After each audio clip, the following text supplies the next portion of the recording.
Ito na nga yung perfect gift para sa K-pop mong jowa. Tapos, sabayan mo pa manood ng K-drama. Char.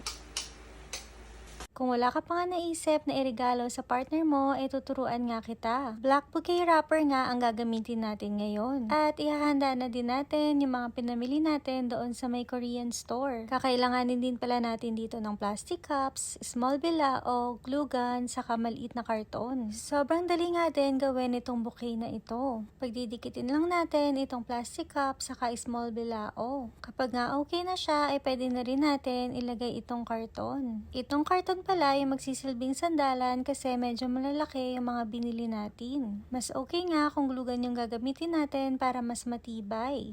After nga natin madikit at tuyo na sila, babalutan naman natin ng black bouquet wrapper. Sa Shopee ko nga lang ito nabili at 80 pesos per 10 pieces na siya. Kumuha nga lang ako ng isa at tinupi ko tapos sinati ko siya sa gitna.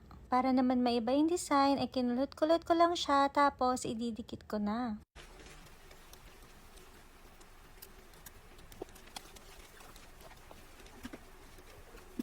Ganito pala yung itsura niya nung nakabit ko na yung dun sa harapan na side. Next naman ay dun sa pinakasandalan. Kumuha ulit ako ng isang bouquet wrapper tapos hinati ko naman ito sa 4. Para naman sa design niya, tinupi ko lang ito sa gitna.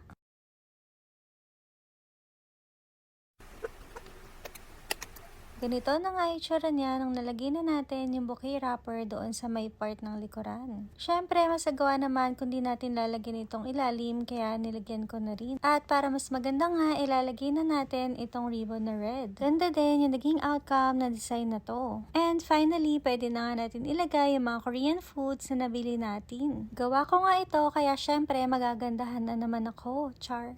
Sobrang dali nga lang din gawin itong Korean food bouquet natin at sure ako na magugustuhan to ni Sir Amo. Binigay ko na nga rin agad ito kay Sir Amo para ako yung unang-unang babae na nagbigay ng Valentine's gift. Wala nga tayong Korean spam kaya totoong spam na lang ang binigay ko sa kanya. Char. Sa mga nagtatanong nga kung bakit wala si Sir Amo, ayaw niyang magpakita kasi gold siya. Charis. Ayun lang muna pretties. Bye!